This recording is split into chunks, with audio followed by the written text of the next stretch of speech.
ada kunci rahasia yang diketahui oleh orang kaya, sehingga dia bisa mengumpulkan uang ribuan kali lebih banyak dibanding orang biasa.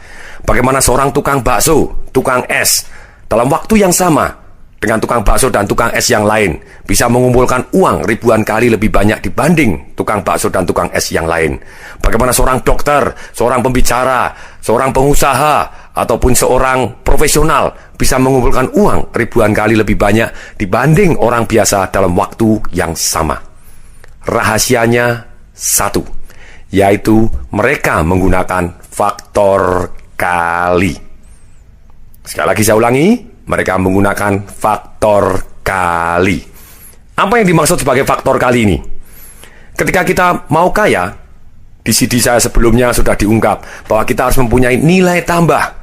Sesuatu hal yang kalau orang tidak mau beli, tidak mau mendapatkan produk dan jasa kita, padahal nilai tambahnya begitu luar biasa, sehingga kesannya orang tadi bodoh kalau tidak mau mendapatkan nilai tambah kita. Nilai tambah bisa datang dengan cara kita merubah bentuk, bisa merubah nama, bisa merubah orang menjadi lebih mudah untuk mencapai yang dia impikan, membuat orang jadi lebih semangat. Itu adalah nilai tambah. Nah, kalau kita sudah mempunyai nilai tambah, orang kaya tahu persis bahwa dia harus menggunakan faktor kali. Sedemikian sehingga sekali sentuh, nilai tambahnya tadi bisa beredar dan dinikmatin orang yang lebih banyak. Misalnya begini. Mari kita lihat angka-angka dasar di bawah ini. Bila seseorang ingin mendapatkan keuntungan 10 miliar, dia bisa menjual sesuatu kepada seseorang yang untung seketika 10 miliar. Jadi nilai tambahnya senilai 10 miliar, dia langsung dapatkan uang. Di luar itu, kalau dia mau lebih kaya lagi, dia juga bisa menggunakan faktor kali. Jadi menjualnya bukan hanya kepada orang satu yang untung 10 miliar, tapi dia juga bisa jual kepada 100 orang, untung masing-masing 10 miliar. Akibatnya dia untung 1 triliun. Atau misalnya begini, kita mendapatkan uang 10 miliar. Kita bisa juga menjual kepada 10 orang yang untung masing-masing satunya 1 miliar. Atau kita bisa menjual kepada 1000 orang dengan untung masing-masing 10 juta. Atau mungkin juga kita bisa menjual kepada 1 juta orang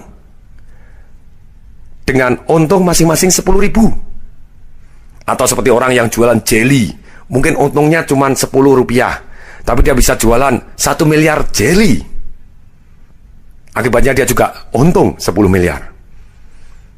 Atau kita bisa juga menggunakan kali dan kali berikutnya. Contohnya begini, kita menjual kepada 1 orang, untung 1 miliar sebanyak 10 kali. Atau misalnya menjual kepada 10.000 orang dengan untung 100.000 sebanyak 10 kali, jual lagi. Atau kita bisa menjual kepada 100.000 orang dengan untung hanya 1.000 rupiah sebanyak 100 kali, dan seterusnya. Fokus orang kaya, bagaimana dia bisa mendapatkan uang ribuan kali lebih banyak dibanding orang biasa dalam waktu yang sama. Orang kaya mempunyai fokus, sadar atau tidak sadar. Mereka fokus kepada beberapa hal di bawah ini. 1. Sekali kerja, untung sangat besar. Puluhan miliar, ratusan miliar. Seperti mengerjakan proyek-proyek besar, membangun jalan, membangun lapangan udara, rumah sakit, menjual senjata berat, pesawat terbang, kapal persiar, dan lain sebagainya. Atau yang kedua, mereka fokus beberapa kali kerja dengan untung yang besar, seperti menjadi developer rumah mewah, importir mobil mewah, dan termasuk misalnya ada bengkel yang di awal karirnya mereka sibuk untuk turun mesin ganti oli. Untungnya kecil, tapi pada waktu akhirnya mereka tahu bahwa body repair itu lebih menguntungkan. Mereka lebih fokus ke body repairnya daripada bengkelnya. Bengkelnya ditutup. Yang ketiga, orang kaya fokus mengerjakan atau menjual sesuatu yang untungnya kecil, tapi kepada orang yang banyak dan berkali-kali. Seperti membangun perusahaan yang menghasilkan produk atau jasa yang dikonsumsi oleh banyak orang, atau perusahaan secara berkali-kali, seperti pabrik rokok, pabrik mie, pabrik terigu, pabrik baja, pompa bensin.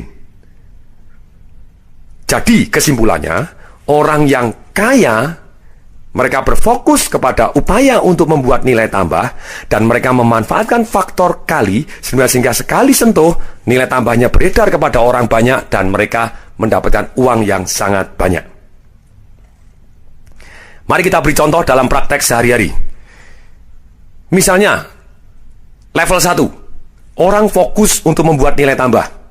Orang yang sukses, mereka akan fokus selalu kepada nilai tambah, dalam arti sukses yang mencerahkan hidup orang banyak. Misalnya, ketika mereka membuka usaha bengkel mobil, mereka pasti membuat nilai tambah kepada pemilik mobilnya. Antara lain, misalnya, servisnya cepat, memuaskan, lebih dekat dengan lingkungan, lebih murah, lebih lengkap, alat-alat lebih modern, lebih dikenal, lebih ahli dari bengkel yang lain, sehingga pasti mereka mempunyai nilai tambah dibanding bengkel yang lain. Ini hanya level pertama. Mereka akan tetap kaya, dalam arti cukup kaya, tidak akan kaya sekali, karena mereka sudah mempunyai nilai tambah yang bisa ditukar dengan uang. Level kedua, orang yang kaya, mereka juga fokus selain sudah mempunyai nilai tambah, mereka akan membuat faktor kalinya dia yang pertama. Misalnya, bengkel tadi yang sudah begitu larisnya, sekarang mereka memperhatikan faktor kalinya, yaitu karyawannya ditambah, teknologi sehingga pelayanannya lebih cepat. Mereka bisa menerima mobil yang lebih banyak lagi, luas ruang usaha yang lebih besar, sehingga bisa menampung lebih banyak mobil. Itu faktor kali. Demikian juga mereka memperhatikan faktor kali yang lain, yaitu adalah bagaimana mempersering kedatangan mobil ke satu bengkel. Misalnya memberikan voucher untuk diskon supaya mereka datang berikutnya, atau membership, atau mereka menjual paket 1 tahun perawatan, sehingga orang akan datang terus-menerus ke bengkel tersebut. Dan tentu saja semua ini dilakukan dengan cara membuat pelanggan merasa lebih baik dan lebih untung. Dengan level 2 ini, pasti akan lebih kaya dibanding hanya dengan level 1 saja. Berikutnya adalah level ketiga, yaitu fokus membuat faktor kali yang kedua. Ketika pengusaha ini sukses, dia membuat cabang lagi atau menjual franchise, sehingga dia bisa melayani lebih banyak lagi. Ketika franchise dia lebih banyak lagi, bisa melayani kepada banyak orang, ini sebenarnya faktor kali yang ketiga. Misalnya, ada toko es di kota, di Jakarta, ada 2, sama-sama sangat laris. Sekian tahun kemudian, yang satu karena laris juga tetap kaya, tapi yang satu sangat amat sangat mbahnya kaya. Kenapa kok sangat mbahnya amat kaya? Karena dia punya lebih dari 200 cabang di seluruh Indonesia, di Malaysia, bahkan di Australia dia buka. Nah, yang kedua ini, yang jauh lebih kaya ini, namanya Esteller 77. Dia buka cabang begitu banyak, sistemnya sudah ada, dia punya faktor kali, nilai tambahnya, esnya yang begitu enak, bisa dinikmatin oleh banyak orang. Dengan demikian dia bisa menghasilkan uang yang lebih banyak, karena nilai tambahnya bisa dinikmatin oleh lebih banyak orang. Nah, itu level 3. Nah, kalau level 4, ini, orang yang level keempat, dia lebih kaya dibanding orang yang berada di level 3, yang hanya pakai faktor kali, membuka cabang banyak saja. Level keempat, yaitu fokus membuat faktor kali yang ketiga. Ketika mereka sukses membuka cabang atau franchise begitu banyaknya, mereka mulai go public dan menjual saham. Sekali lagi, mari kita lihat, orang-orang yang paling kaya di dunia, mereka sebetulnya bukan jual atau beli saham, mereka menjual sahamnya. Mau Bill Gates, mau Warren Buffett, mau Paul Allen, mau siapapun gitu ya, ternyata mereka kaya dengan menjual sahamnya, menjual perusahaannya sebagian, dan mereka jadi dapatkan income yang begitu besar. Setelah mereka membuat nilai tambah dan membuat faktor kali yang bisa dimanfaatkan oleh orang yang banyak, kemudian mereka jual sahamnya, maka mereka lebih kaya. Sekarang pertanyaan saya, sudah pernah dengar kata-kata Bill Gates? Siapa dia? Penyanyi dangdut? Sudah pasti bukan, gitu ya. Bapak Ibu mungkin ketawa karena Bapak Ibu tahu, karena Bill Gates adalah salah satu orang yang paling kaya di dunia. Dia mempunyai satu perusahaan yang namanya Microsoft. Nah, pertanyaan saya, apakah Windows yang dibuat oleh Microsoft itu adalah software yang terbaik di dunia? Banyak orang yang menjawab, tidak Pak, ada yang lebih baik. Pertanyaan saya, kenapa yang lebih baik tidak lebih kaya? Salah satu orang ngomong, Pak, Macintosh itu lebih baik Pak, lebih antivirus, lebih mudah untuk desainer, lebih hebat semuanya, sebetulnya lebih enak Pak pakai Macintosh. Hai, problemnya Macintosh tidak menggunakan cukup banyak faktor kali. Macintosh secara egois, dia hanya bisa dijual melalui Apple. Anda hanya bisa beli software Macintosh untuk komputer Apple Anda. Akibatnya apa yang terjadi? Dia tidak punya cukup banyak faktor kali. Sedangkan Windows, dia sudah mempunyai nilai tambah. Misalnya, programnya sudah pasti ada Excel, PowerPoint, Internet Explorer, terus kemudian Word. Begitu banyaknya program yang paling kita pakai cuma 2 atau 3 saja. Nah, sekarang kenapa kok Windows begitu suksesnya? Kalau orang ngomong bahwa Mac itu ternyata lebih enak, lebih mudah, lebih antivirus dibanding Windows, karena Windows menggunakan faktor kali. Faktor kali dari Windows apa? Yaitu dia menjual langsung bug kepada produsen komputer. Dia bisa digunakan kepada HP, kepada Toshiba, kepada Acer, kepada Sony, kepada Xerox, kepada IBM, yang dimana pabrik komputer ini langsung mencetak ribuan komputer yang dipaketkan dengan software Windows. Jadi dikalikan kepada banyak produsen komputer, langsung Microsoft untungnya jauh lebih besar dibanding hanya Macintosh yang jual melalui Apple saja. Ketika ada satu perusahaan minta konsultasi kepada saya, Pak Tung, saya ini jualan makanan kecil gitu ya. Saya sudah punya nilai tambah, Pak Tung, enak sekali gitu, benar-benar enak ini. Menurut Pak Tung gimana supaya saya bisa jadi lebih cepat kaya? Saya bilang, kalau Anda sudah punya nilai tambah dan teruji enak, please cari faktor kali Anda. Maksud Bapak, cari toko besar, saya tidak tahu, silakan Carrefour, misalnya Hypermart, Makro, Alfa, atau apapun yang toko-toko yang besar, Giant, apapun, yang dimana sekali Anda masuk, mendadak Anda produksinya bisa dimarketkan di seluruh Indonesia, atau bahkan bisa jadi ke seluruh dunia. Dan kemudian orang ini akhirnya masuk kepada salah satu supermarket yang besar, walaupun dikasih merek sendiri oleh supermarket tadi, tapi dia bilang diproduksi oleh PT-nya dia. Permintaan begitu meledak, happy problem, dia tidak bisa memenuhi, akibatnya dia rekrut orang-orang produsen-produsen yang lain dengan mereknya hypermarket tadi, itu yang besar-besar, kemudian produce by tempatnya dia, dan dia mendadak jauh lebih kaya dibanding pada waktu dia jualan eceran one on one kepada tetangganya. Demikian juga untuk seorang pembicara. Apa bedanya pembicara yang peserta seminarnya 20 dengan 5.000 orang? Sebenarnya bedanya cuma satu, yang 5.000 itu lebih kaya. Karena dia sekali ngomong, langsung 5.000 orang mendapatkan manfaat. Sedangkan yang satu cuma 20. Sekarang pertanyaan, kenapa pada umumnya, sekali lagi pada umumnya, pengusaha itu lebih kaya dibanding karyawannya? Karena karyawannya, dia tidak punya faktor kali. Nilai tambah dari seorang karyawan hanya dinikmatin oleh pengusahanya. Sedangkan pengusahanya, dia mempunyai nilai tambah. Dia membayar gaji karyawannya, misalnya karyawannya 400, berarti dinikmatin oleh 400 plus keluarganya. Satu keluarga adalah mempunyai 4 anggota. Berarti sebenarnya pengusaha ini sudah memberikan nilai tambah 4 kali 4, 16, jadi 1.600 orang dihidupin dia. Kemudian belum lagi ternyata produk dan jasanya dia dimanfaatkan oleh begitu banyaknya masyarakat. 10.000 masyarakat. Makanya pengusaha ini lebih kaya karena dia membuat nilai tambah dan dikalikan kepada banyak orang. Demikian juga misalnya ada seseorang yang mempunyai profesi sebagai tukang buka pintu di hotel. Dia mempunyai nilai tambah. Yes, tapi nilai tambah tadi tidak seberapa dan dia tidak punya faktor kali. Sekarang, kalau kita tanya, orang yang tukang buka pintu di hotel dengan dokter ahli bedah otak, nilai tambahnya besar mana? Sudah pasti dokter yang bisa mempunyai kemampuan membedah otak. Nah, kenapa? Karena dokter bedah otak tadi bisa menjalani profesi sebagai tukang buka pintu dan bisa sebagai dokter yang bisa membedah otak. Tapi orang yang hanya mempunyai profesi untuk membukakan pintu di hotel sudah pasti juga bisa membedah otak tapi tidak bisa ngembaliin. Nah, dengan nilai tambah ini boleh dikatakan dokter bedah secara umum itu lebih kaya daripada orang yang bukain pintu aja. Tapi kalau dokter bedah ini mau kepengen jauh lebih kaya dibanding dokter bedah otak lainnya, kenapa tidak dia mempunyai satu faktor kali yang lagi? Misalnya dia membuka klinik dokter bedah otak bersama. Please spesialis dokter bedah bedah yang macam-macam, misalnya begitu ya.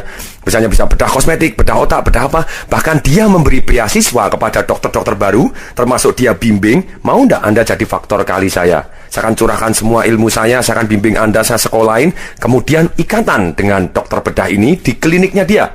Ikatan 2 kali masa kerja plus berapa tahun misalnya begitu. Atau harus mengembalikan utangnya terlebih dahulu. Atau tidak sama sekali. Tapi ya dia, dokter bedah yang baru ini, harus memberikan persentase seumur hidup kepada dia di kliniknya. Misalnya begitu, kalau diperkenankan gitu ya. Yang jelas ketika dokter gigi, dokter mata, kalau dia mempunyai klinik bersama di mana dokter-dokter mata yang lain, dokter gigi-gigi yang lain kerja kepada dia menyediakan tempat dan nama yang besar. Kemudian dia buka cabang di kota yang lain, buka cabang di kota yang lain dengan sistem dan alat-alat yang modern seperti yang dia punyai, dia akan jauh lebih kaya dibanding dokter yang tidak punya faktor kali. Nah, sekali lagi orang-orang yang kaya, dia fokus kepada faktor kalinya juga selain mempunyai nilai tambah. Ada beberapa definisi dari para pengusaha, yaitu ketika satu definisi orang biasa, biasanya mereka fokus untuk membuat nilai tambah, tapi mereka lupa membuat faktor kali. Misalnya, pengusaha bengkel tadi sudah sukses di level 1, yaitu membuat nilai tambah, tetapi dia tidak peduli lagi terhadap faktor kalinya, yaitu bagaimana memperbanyak jumlah mobil yang akan datang. Bahkan seringkali orang biasa ini malah merasa terganggu ketika pelanggannya bertambah banyak, sehingga mereka seumur hidup mereka mengumpulkan kekayaan terus, tapi akan jauh lebih lama dan lebih sedikit dibanding terhadap orang-orang yang perhatian terhadap faktor kalinya. Itu orang biasa, hanya fokus kepada nilai tambah. Orang yang celaka, lupa membuat nilai tambah, lupa faktor kali. Orang yang celaka ini fokus bagaimana membuat keuntungan tanpa membuat nilai tambah dan tidak peduli faktor kalinya. Sehingga orang tersebut tidak peduli apakah orang mau membeli produk dan jasanya atau tidak. Orang begini tentu akan bangkrut. Contoh, orang membuka usaha bengkel, tetapi bengkel itu tidak memberi nilai tambah apapun dibanding dengan bengkel lain. Akibatnya sama saja, seperti tadi. Selalu kalau kita mau tes nilai tambah, selalu kita harus tanya dan tes cermin kepada diri sendiri. Kenapa orang mau ke tempat saya? Apa nilai tambah saya? Apa kelebihan saya dibanding bengkel yang lain? Kenapa saya harus dipromosi sebagai seorang karyawan? Kenapa saya harus naik gaji lebih besar dibanding karyawan yang lain? Apa nilai tambah saya? Ketika orang fokus, tidak peduli membuat nilai tambah dan tidak peduli faktor kalinya, mereka mau cari untung saja. Misalnya, contoh lain, ada karyawan yang demo minta naik gaji, tapi dia tidak mempunyai nilai tambah apapun dibanding dengan karyawan yang lain, ataupun calon karyawan yang lain, sehingga perusahaan dengan mudah memecat dan mengganti dengan karyawan yang lain. Apalagi kalau di kondisi di Indonesia, ketika begitu banyaknya pengangguran, ketika banyak orang demo itu adalah cara yang paling menyedihkan untuk naik gaji. Mungkin tidak orang demo bisa naik gaji, bisa, tapi cuma sekali doang, tidak akan bisa berkali-kali. Dan Anda akan di blacklist, tidak disukai di perusahaan. Dan ketika Anda dikeluarkan, jarang sekali perusahaan yang mau menerima Anda karena Anda tukang demo. Jadi seorang karyawan pun, itu dibahas di CD saya yang ke-7, bagaimana kalau Anda kepengen naik setahun gaji 3 kali, salah satunya Anda harus mempunyai nilai tambah lebih dibanding karyawan yang lain. Sekali lagi, hidup adalah nilai tambah, tapi ketika semua hidup adalah nilai standar. Bengkel adalah nilai tambah daripada tidak ada bengkel, tapi ketika bengkel Anda di dalam satu jalan ada 5 bengkel, bengkel sudah bukan nilai tambah. Anda harus lebih, servisnya lebih bagus, lebih murah, oke. Kalau Anda murah, itu adalah nilai tambah. Tapi ketika semua orang murah, murah adalah nilai standar. Kita mulai tahu persis. Ketika buku saya launching Financial Revolution, saya fokus untuk membuat nilai tambah dan kemudian fokus kepada faktor kali. Buku saya punya 2 CD audio. 1 CD audio Financial Revolution, bagaimana kaya aman dan cepat. 1 CD audio Sales Magic, bagaimana menjual sepotong roti tawar Anda dengan harga 300 juta dan orang masih berebut senilai 120.000. Saat itu merupakan satu-satunya buku yang ada di dunia yang mempunyai hadiah 2 audio CD. Akibatnya buku saya jelas pasti punya nilai tambah dibanding buku yang lain. Makanya ketika Gramedia jualan buku hardcover saya yang ada 2 audio CD-nya, jauh lebih laku dibanding buku soft covernya, walaupun soft cover lebih murah. Kenapa? Karena ada nilai tambahnya. Nah, setelah kriteria orang kaya bahwa dia fokus nilai tambah dan faktor kali, orang biasa hanya fokus membuat nilai tambah tapi lupa faktor kali. Orang celaka lupa membuat nilai tambah, lupa membuat faktor kali. Ada satu kriteria lagi jenis seorang pengusaha, yaitu orang yang pembawa bencana. Dia lupa membawa nilai tambah, hanya fokus kepada faktor kali. Pembawa bencana ini amat fokus kepada upaya untuk menangguk keuntungan tanpa membuat nilai tambah dan sangat peduli kepada faktor kalinya, sehingga orang tersebut sangat kaya dengan cara merugikan orang lain. Contoh, orang membeli jaringan bengkel yang merugi atau hampir bangkrut sehingga harganya murah sekali. Kemudian dengan rekayasa keuangan atau pembukuan diberi kesan bahwa bengkel itu menangguk banyak untung. Kemudian dia go public, dikalikan, sehingga dalam beberapa tahun perusahaan tadi bangkrut dengan membawa banyak korban orang yang membeli saham. Orang pembawa bencana ini ada dua macam. Pertama adalah orang yang mempunyai itikat buruk dari awal. Contohnya seperti orang tadi, beli jaringan bengkel, dan terus kemudian direkayasa keuangan saja tanpa ada perbaikan sistem, tanpa ada perbaikan jasanya dan segala macam. Ini termasuk dalam kategori ini adalah orang yang merekayasa keuangan di perusahaan yang go public, menggoreng saham, menciptakan harga saham naik atau turun tanpa mencerminkan kenaikan nilai tambah, sehingga mereka mengambil keuntungan sebanyak mungkin dengan merugikan orang yang terpancing untuk membeli saham karena serakah dan menjual saham karena takut.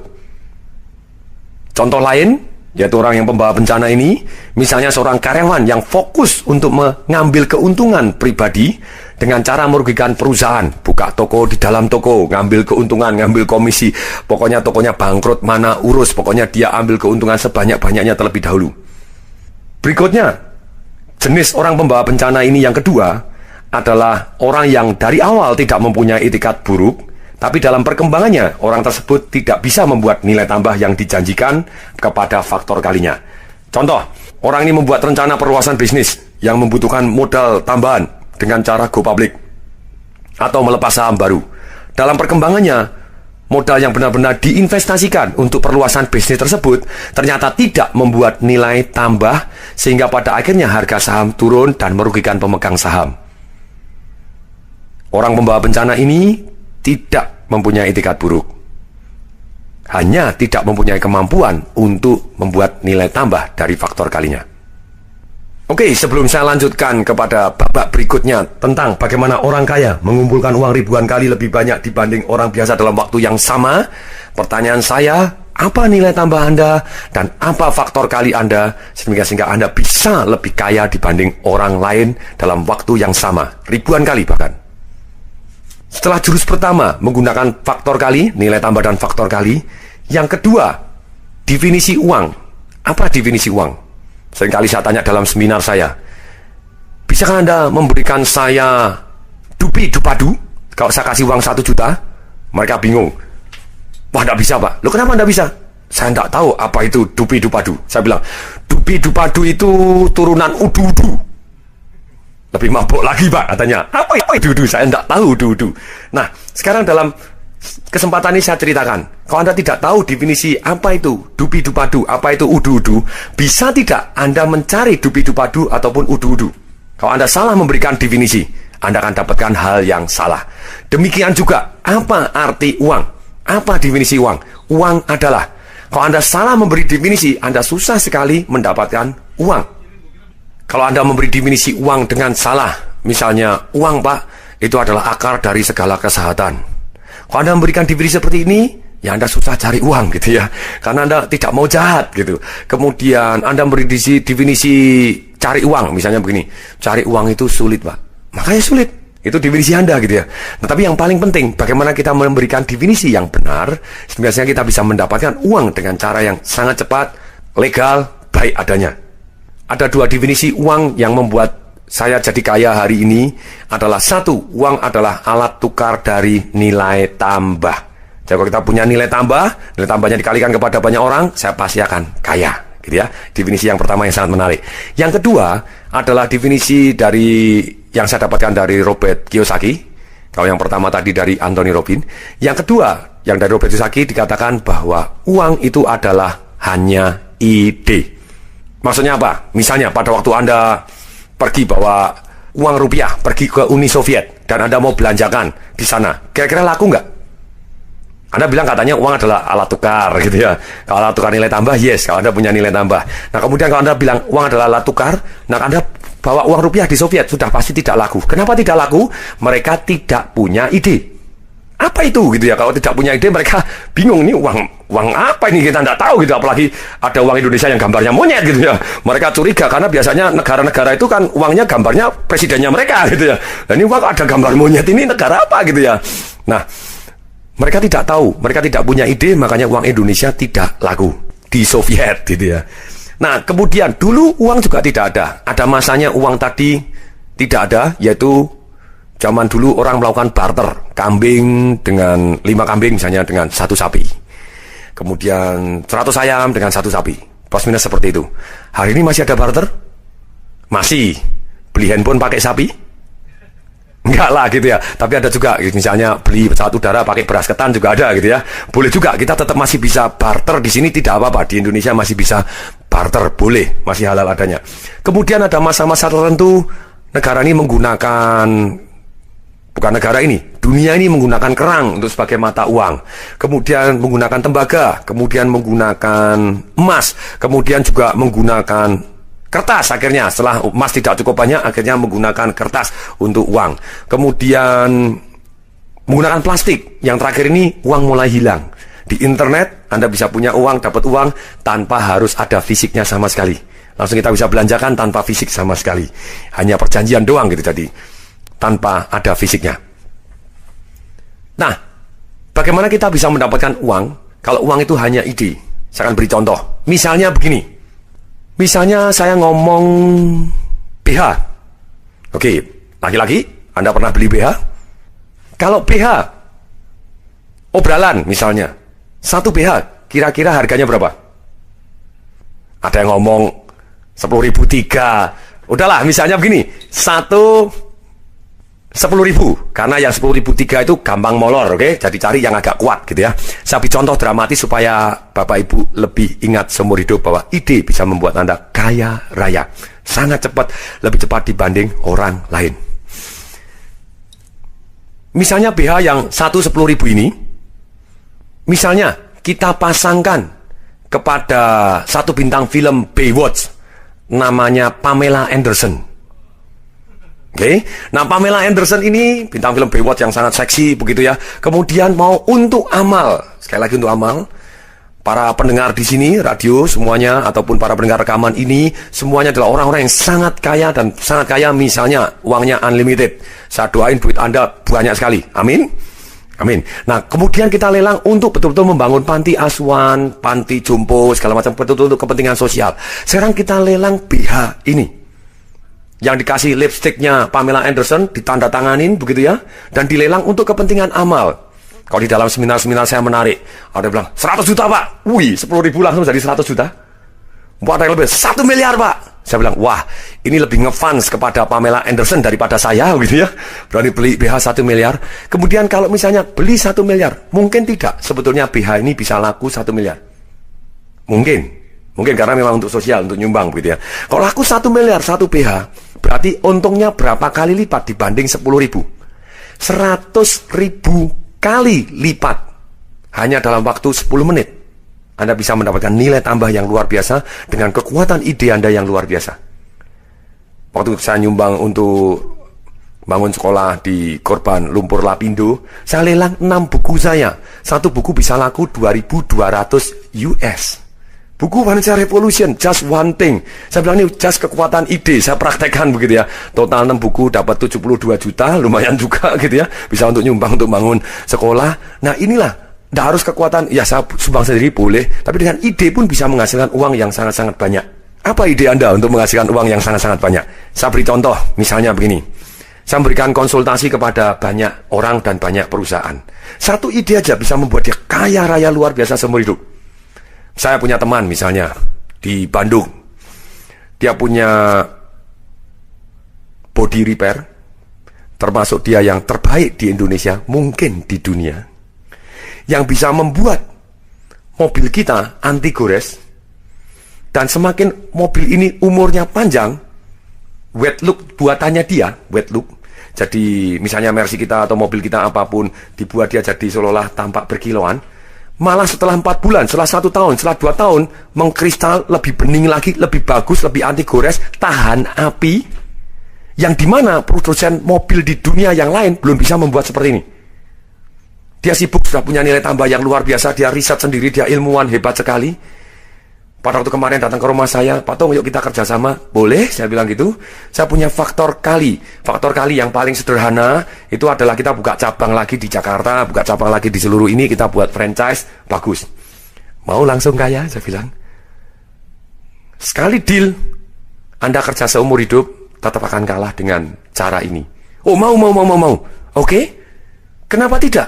Kita bawa ide gini kepada produsen mobil BMW, Mercy, Jaguar.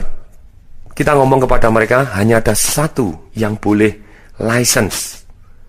Langsung dari pabrik, catnya tahan api, tahan gores, tahan segalanya, lebih luar biasa. Dan langsung saya bilang, kamu untungnya berapa sih 1 bulan? Ya langsung aja, untung seumur hidup dikali, langsung minta uang awal, license-nya adalah untung Anda seumur hidup. Nggak tahu berapa puluh juta US, langsung minta aja. Wong dia miliaran US dollar. Dengan teknologi ini, Anda akan jadi konsultannya dia sampai bisa jalan. License, tapi license ini hanya terbatas 1 tahun doang, atau 2 tahun doang. Setelah itu, faktor kali lagi gitu ya, ke seluruh mobil-mobil yang lain yang mau beli license-nya. Jadi akibatnya standar. Misalnya begitu, ada satu profesor, ada satu dokter ahli klorofil juga ngomong, Pak, saya menemukan sistem, bah, bisa membuat ceritanya kalau dicampur dengan odol, begini segala macam, ini luar biasa canggih sekali, tidak bisa tumbuh, istilahnya karang gigi, itu segala macam. Pak, mari kita buat pabriknya. Kelamaan, Anda buat pabrik butuh ongkos, butuh biaya. No, dengan ide ini Anda bisa license kan, pergi ke Colgate, saya bilang, sempurnakan dulu ide kamu, saya jadi marketing, tak bawain ke Colgate internasional, langsung saya buat license-nya, Anda kan jadi kaya raya, tidak usah buka pabrik. Masuk akal? Wahai para ilmuwan, gitu ya. Daripada Anda sudah punya ilmu dan susah memasarkan, lebih baik hubungin Tong Desa Muharingin. Kalau penemuan Anda betul-betul dahsyat, akan saya pasarkan ide ini ke seluruh dunia. Seketika membuat Anda kaya, saya kaya, dan orang banyak bisa menikmati ide Anda. Sekali lagi saya mau tanya, masuk akal? Jawab dong, masuk akal? Masuk akal, oke. Teknologinya Anda harus selalu menjawab. Dengan menjawab Anda akan jauh lebih ingat ide-ide ini. Kemudian, setelah menggunakan faktor kali dan nilai tambah, kemudian yang kedua, Anda menggunakan ide-ide Anda, demikian dahsyatnya. Yang ketiga, Anda bisa melakukan satu yang namanya merubah bisnis model Anda untuk menjadi jauh lebih kaya dibanding orang yang lain, karena Anda mempunyai satu jurus yang namanya back-end sales. Jurus ini sangat jarang digunakan oleh orang. Makanya mereka hanya mendapatkan satu keuntungan saja, tanpa ada keuntungan berikutnya, keuntungan berikutnya, keuntungan berikutnya. Misalnya begini, pada waktu kita makan ke Kentucky, ternyata pada waktu kita makan ke Kentucky, pada waktu kita tanya kita mau beli ayamnya, dia akan nanya paha atau dada, yang original atau yang crispy. Kita tanya, kita jawab apapun, dia akan memberikan penawaran berikutnya. Dia melakukan satu back end sales. Setelah terjadi penjualan, dia menjual sesuatu hal yang lain. Dia akan tanya, kentangnya Pak? Ketika kita kentangnya, iya. Dia akan jawab, perkedelnya Pak? Ketika perkedelnya, iya. Es krimnya Pak? Teh botolnya Pak? Dia akan tawarkan terus dan terus dan terus yang lain. Pada waktu kemarin, beberapa waktu yang lalu saya liburan di Bangkok, lebih berkesan, ternyata mereka lebih agresif. Ketika saya makan di restoran Kentucky tadi, dan kemudian selesai dan saya ngobrol di sana 1 jam lebih karena saya nunggu bis gitu ya, jemputan turnya. Ternyata karyawannya naik ke lantai 2 di tempat saya tadi makan. Mereka datang, bahkan mereka inisiatif. Kelihatan saya nganggur, sudah tidak makan lagi, dan mejanya sudah dibersihin semua. Karyawan ini datang langsung menawarkan, es krimnya Pak. Wow, ini lebih aktif. Tadinya di counter dia menawarkan back end sales, tapi ternyata di meja pun dia datangin, dia tawarkan produknya yang lain. Karena saya nunggu masih lama, sungkan, kalau tidak makan apapun, ya sudah, ikut beli es krim. Akibatnya omsetnya dia jauh lebih tinggi dibanding yang tidak menawarkan. Sekali lagi, orang-orang yang sangat kaya di dunia, mereka mempunyai keyakinan bahwa mereka senang berjualan, mereka mau berjualan, dan mereka bangga terhadap orang-orang yang bisa berjualan, dan mereka mau terus belajar terhadap orang-orang yang mau berjualan. Rata-rata orang yang miskin, mereka sungkan untuk berjualan, mereka malu untuk berjualan, mereka menghina orang-orang yang berjualan, mereka memandang sinis terhadap orang-orang yang berjualan. Makanya mereka miskin. Orang kaya, kenapa mereka mendapatkan uang ribuan kali lebih banyak dibanding orang lain?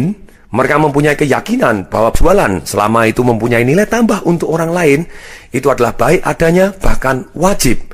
Kalau dia sudah mempunyai nilai tambah, mereka tidak tawarkan kepada orang lain, maka mereka merasa bersalah. Ini keyakinannya mereka. Karena keyakinannya berbeda, actionnya berbeda. Contohnya, ada sebuah bengkel ketika saya coach, ternyata dari karyawan 1 bisa jadi 65, bengkel 1 jadi 4 bengkel gitu ya. Union Motor di Gading Serpong, silakan dicari begitu. Testimoninya real adanya, sama persis. Dia menggunakan satu jurus yang namanya faktor kali, cabangnya berubah jadi banyak, yes. Kemudian dia mempunyai nilai tambah, servisnya lebih bagus, lebih murah, lebih bersih, lebih cepat, dan lebih mempunyai garansi. Tapi lebih dari itu, dia juga suka berjualan, dan dia didik karyawannya, dia berikan komisi kepada karyawannya, supaya karyawannya semangat untuk jualan. Ketika Anda datang di sana, Anda akan ditawarin yang bermanfaat. Dia tidak mau menawarkan sesuatu yang tidak bermanfaat.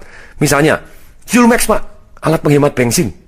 Dia bisa menjual alat penghemat bensin salah satu yang terbesar di Indonesia. Menarik gitu ya, terbanyak. Karena dia nawarin dan dia beri garansi, dikasih hadiah nilai tambah. Pak, Anda ambil ini Pak, berdasarkan majalah Autobild Pak, ini bisa menghematkan 20 sekian persen. Berdasarkan mobil dan motor Pak, bisa sekian persen. Berarti kalau Anda dalam bensin yang naik sekian banyak ini Pak, Anda pakai Pertamax Plus, Anda pakai ini, kalau pakai ini Anda bisa menghemat sekian persen. Berarti dalam sekian bulan Anda break even point Pak. Dan lebih dari itu Pak, saya berikan payung gratis dan kasih garansi. Nah ini karena dia memberikan nilai tambah dan dia percaya sekali produk dan jasanya bagus, dia memberikan garansi. Garansi, orang akan beli lebih banyak. Garansi Pak, dalam 1 minggu dipakai, alasan apapun Anda merasa tidak ada manfaat, atau manfaatnya Anda rasa tidak senilai dengan uangnya, datang kembali di sini, saya kembalikan Anda Fuelmax-nya Pak, alat penghemat bensinnya. Menarik? Dia sudah pasti cara menawarkannya lebih mempunyai nilai tambah dibanding dengan bengkel-bengkel yang lain. Makanya dia termasuk salah satu yang sangat rame.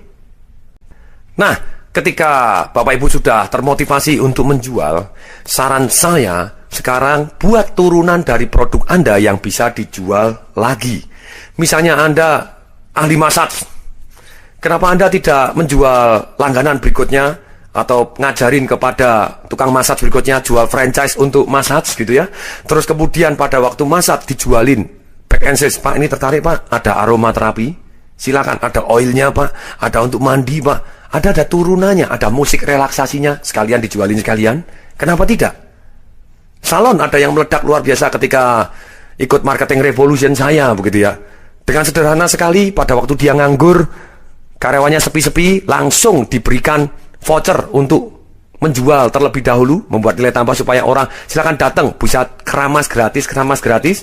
Ketika orang mau datang ke salonnya dia keramas gratis, dijualin, mau potong Pak, kerimbat Pak, manikur pedikurnya Pak. Nah daripada salonnya sepi, ya lebih baik ngeramasin gratis, tidak apa-apa. Bengkel sepi, kasih voucher cuci mobil senilai 20.000, Anda hanya cukup bayar 5.000. Bisa cuci snow misalnya begitu.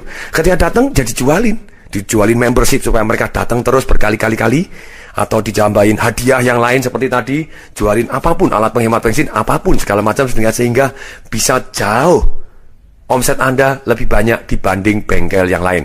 Jadi kali lagi. Sehingga begitu banyak faktor kali dan banyak penjualan Anda, yang pasti jualan Anda harus selalu membuat nilai tambah, tidak boleh merugikan orang lain. Jadi benar-benar orang kaya yang mencerahkan, bukan yang pembawa bencana. Nah, Anda akan sukses dan kaya, dan orang masih berterima kasih kepada Anda.